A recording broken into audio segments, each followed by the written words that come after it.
Welcome to the Business Blueprint. My name is Rich Bruckner, and today I'm sharing my experience with multi-level marketing. Now, this can be a touchy subject, and I want to make sure that I approach this in a way that's strictly letting you know that this is only my experience. I'm not going to cast judgment on anybody on either side. I'm just going to tell you how this has been for me in my life and what I've experienced and what I've seen. And you're free to draw your own conclusions from there.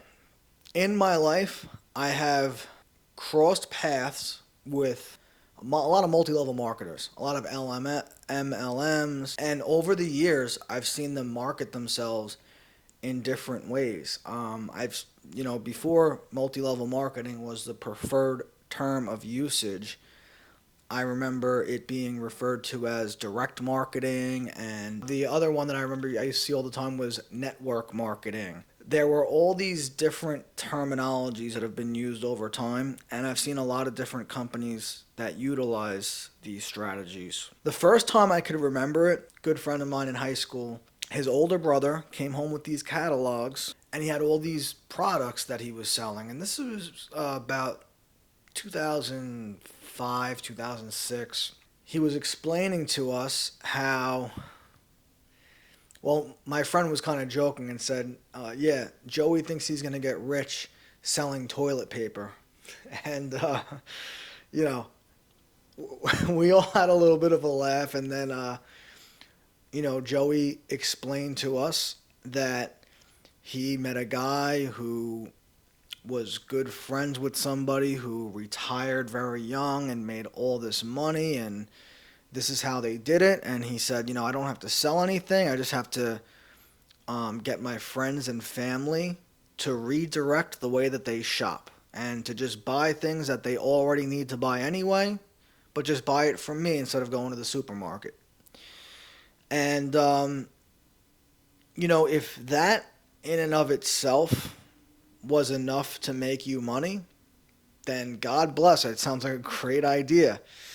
Needless to say, he never made any money, and move on a few years, and I started hearing about other people, mutual friends that had been involved with other companies, Primerica being one of them.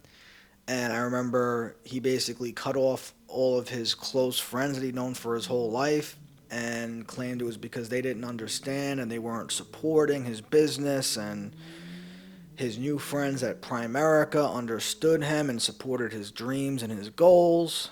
And he needed to be around more supportive people. And I never really followed up on that.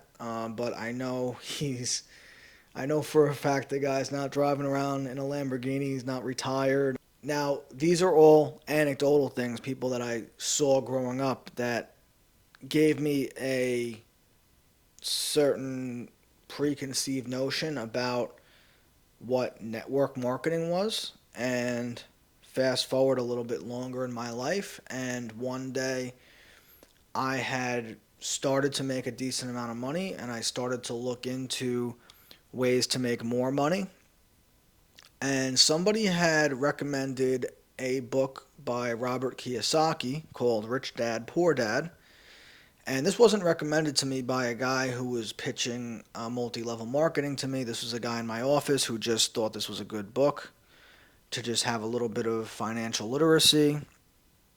And it was an interesting read, and I didn't think much of it. I think I posted a quote from the book on Facebook, and then a guy that I went to high school with, that I was actually pretty good friends with, that we partied together and all kinds of stuff, he reached out to me and said, hey, I saw you read Kiyosaki. I like his books too. We should get together and catch up sometime.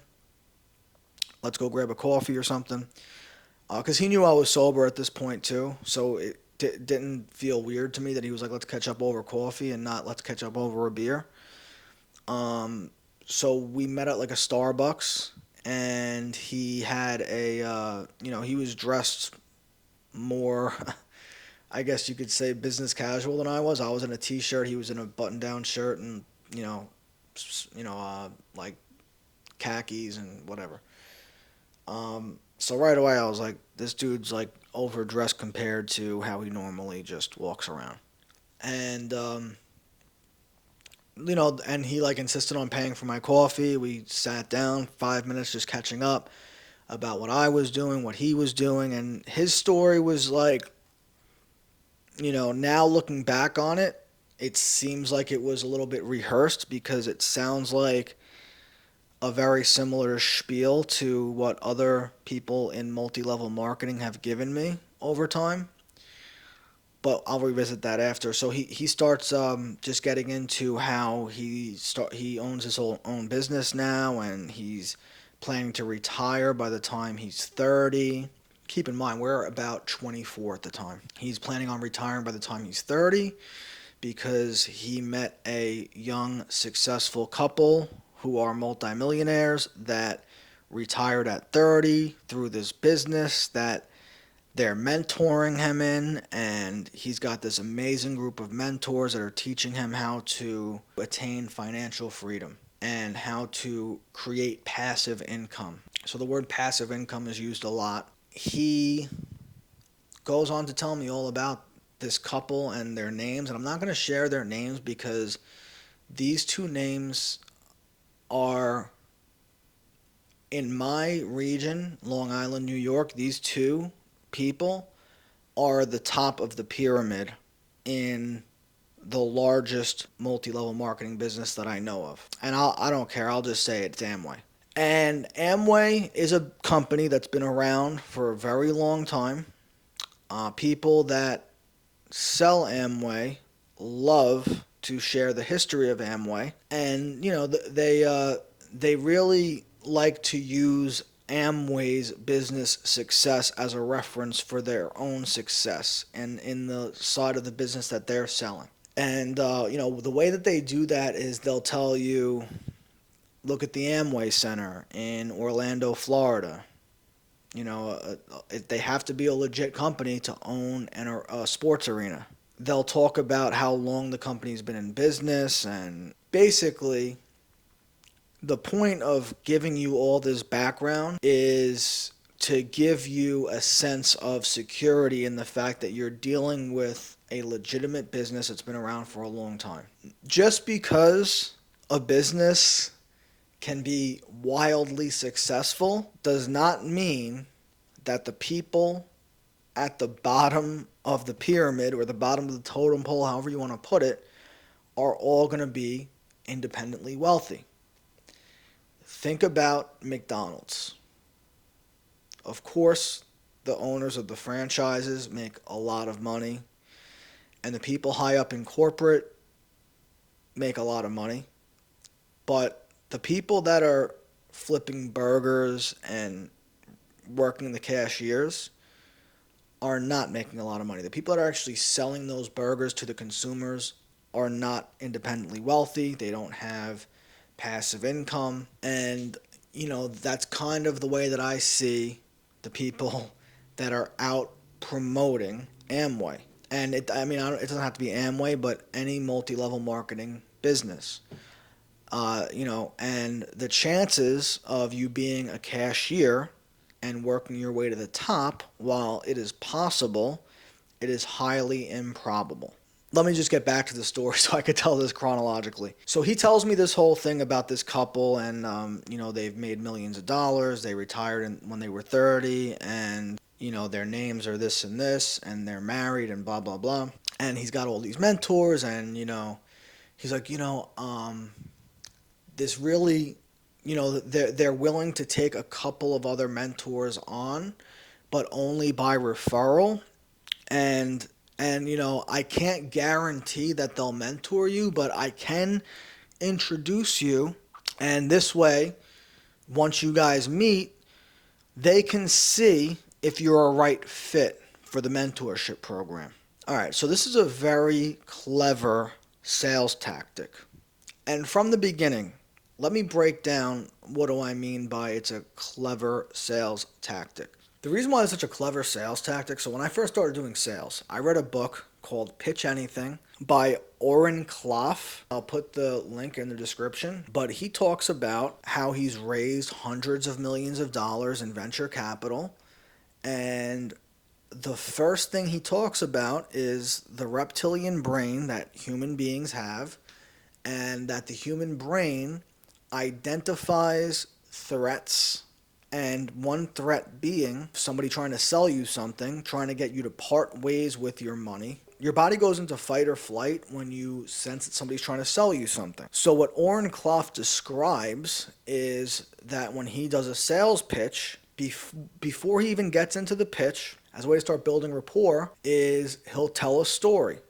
And the more intriguing the story is, the more it takes the prospect out of the defensive mode, and it draws them into what you're talking about and makes them want to hear more of it. When these people that are pitching Amway, and yes, that's what they're doing, even though they'll deny it, and you know, it got cringy for me the more I was like around these people, and like, because I have a pretty good bullshit meter. Like I register bullshit pretty well.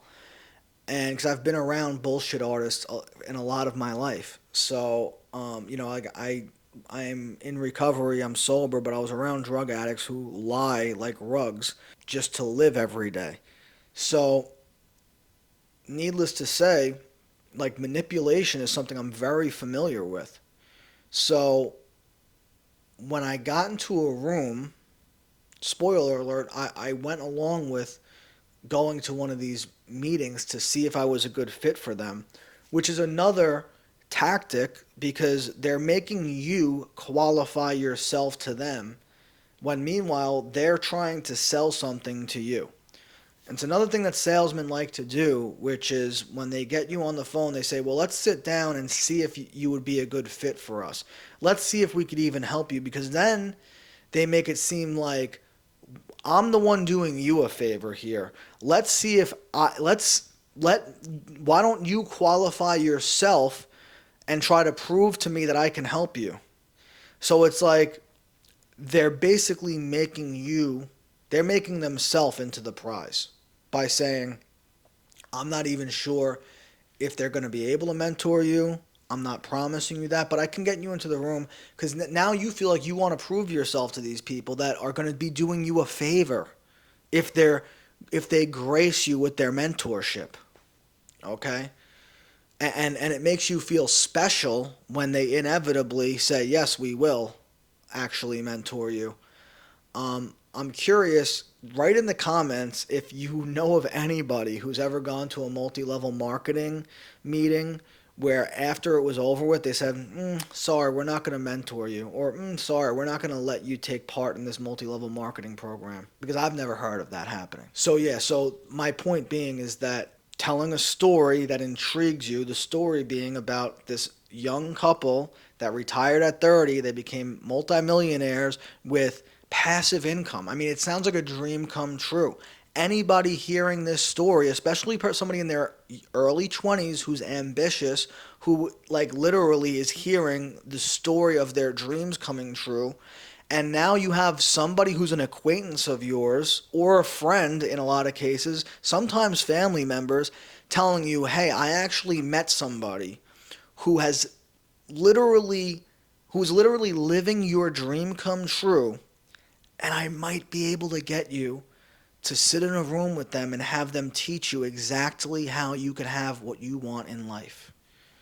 I mean, if you believe the person that's telling you this, you would be crazy to say no to it. It's a very effective sales pitch. Just to touch on what I was going to say with manipulation is they know all of the objections that could pop into your mind before you get there, and they make a point to try and address any of your objections or any of your suspicions before you have a chance to say them. And they try to do it in a way that's very condescending, like, wow, you would be so silly to think that this is some kind of scam.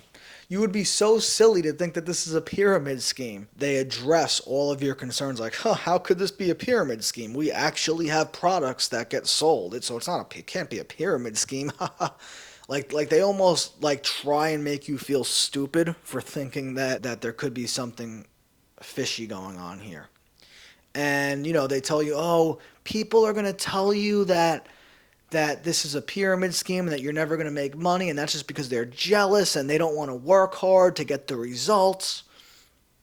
So all these tactics are basically just sales techniques.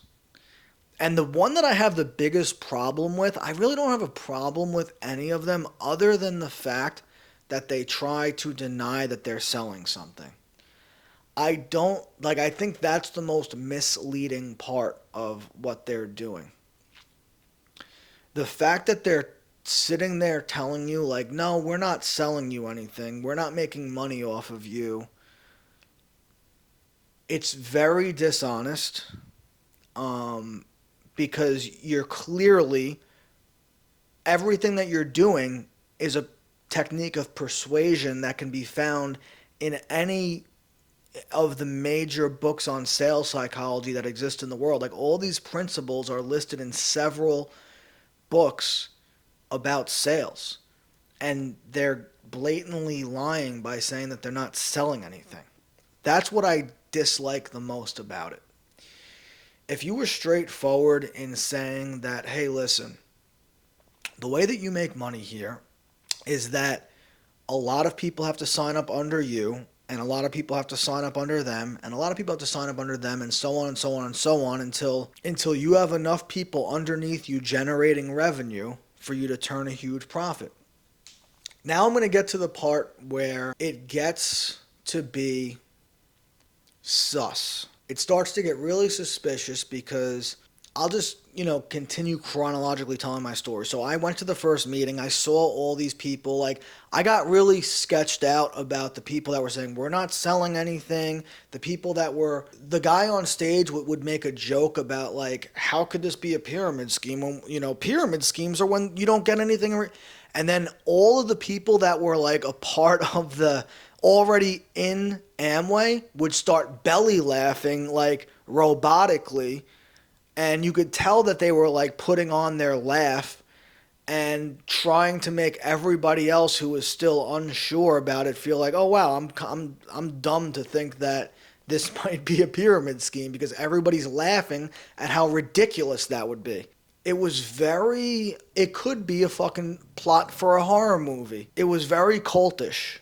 And I stuck around because I was still curious about it. And I didn't want to be completely closed-minded, because the fact of the matter is there is a lot of truth to what they talk about. If you don't ever take a risk, you're never going to get ahead in life. If you want to be an entrepreneur, you're going to have to take risks. You're going to have to put in time.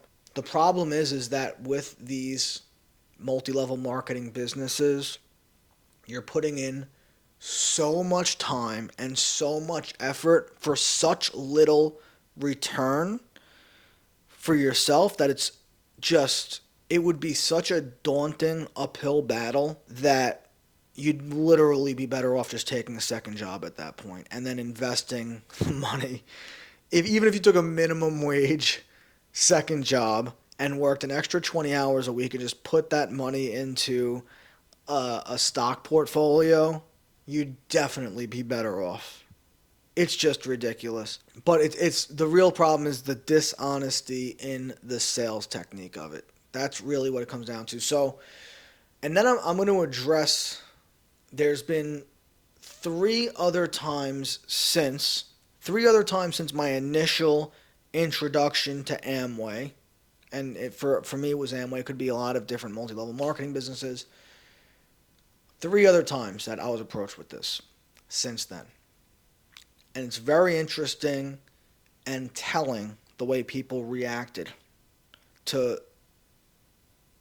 my interaction with them.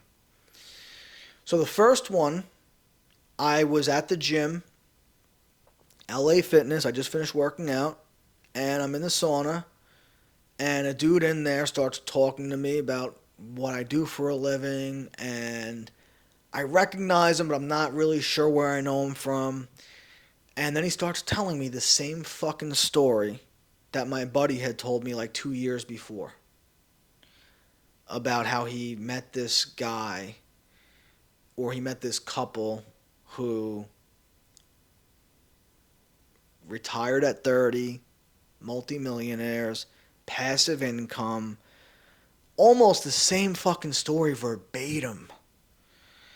And not only was it like the same story verbatim, but it was just like, at that point is when I was like, dude, my boy just gave me, like 2 years ago, had given me a rehearsed fucking speech in a Starbucks. And I realized that the dude that's telling me this shit, the dude that's giving me this sales pitch in the sauna at the fucking LA Fitness, is the guy that was on stage at the fucking meeting that I went to at the hotel. He was like one of the top dudes. So before he gets a chance to mention the names of the married couple, I just respond to him and say, I know such and such and such and such. I don't want to say their names because I don't want to make this a personal thing. But I said, oh yeah, I know such and such and such and such. And the look on his face was like you just got caught in your parents' liquor cabinet. And he was like, oh, you know, like, how do you know them? I was like, oh yeah, we've known each other for years and blah blah blah, and we run in the same circles and this and that. And he was like, oh, that's cool, and then kind of just changed the subject weirdly. Didn't bring up mentorship. Didn't bring up bringing me to any meeting anymore, and just kind of like shook hands with me and was like, yeah, I gotta go. Weird how when I know the people, all of a sudden you don't want to even talk to me anymore. You want to hurry up and get the fuck away from me. Guarantee you, if I didn't mention that I knew them, it would have been a completely different outcome. It would have been, well, I can't promise you that they'll mentor you, but I could bring you to the meeting and get an introduction for you, and you could see if you're a good fit. So that was number one. Number two, sometime after that, maybe another year, 18 months, I'm in a Starbucks waiting for my drink, and somebody starts complimenting my watch that I'm wearing at the time. And dude literally starts telling me the same story. And this is where it's like, don't fucking tell me it's not a sales pitch when you have your people memorizing a script. I've heard the script. I'm up to the third time now. I said it was the second because I meant two times after my friend, but now this is the third time that I'm hearing the same story, and I do the same shit. I say, yeah, I know such and such and such and such, and he gets shook again. How do you know them? I said, I grew up with them. Well, it was nice to meet you, and walks out of the Starbucks, doesn't give me the sales pitch anymore. And then the most recent one was like a few weeks ago. I'm at Whole Foods with my girlfriend. I'm doing my grocery shopping, and some dude starts complimenting my tattoos, and he's like, "Oh, who's your artist? I want to get a sleeve done, and da da da da da." And what do you do for work? And by the way, I actually, me and my wife, we're business owners, and we're so lucky to be mentored by this couple that retired when they were 30 years old. And I hear the same fucking speech coming. Now, at this point, it's been a couple of years since I heard it, but I recognize right away what the fucking guy's doing, man. I've heard this shit. So this is the fourth time I've heard the same story now. So I go, hey, yeah. I was like, I know such and such and such and such. And if you want to know, if you want me to confirm or deny who I'm talking about, shoot me a DM on Instagram. I'll put my Instagram in the bio, and you could DM me and ask me if I'm talking about the people that you think I'm talking about. I just don't want to put it publicly in a video. I don't want anybody to try to claim slander or defamation of character or anything like that. But I'm only sharing my experience. I'm not saying that they're doing anything illegal. I'm just saying that my experience is that it comes off very disingenuous, dishonest, and it comes off as, not that it comes off as, they are using sales techniques factually. I know sales techniques. I've been a salesman for a decade. I'm a master salesman, and I don't deny that I'm a fucking salesman. If I'm on the phone with you and you ask me if I'm a salesman, yes, I am trying to sell you a product. That is the purpose for the call. I'm not going to sit here and bullshit you and tell you that I'm not a salesman.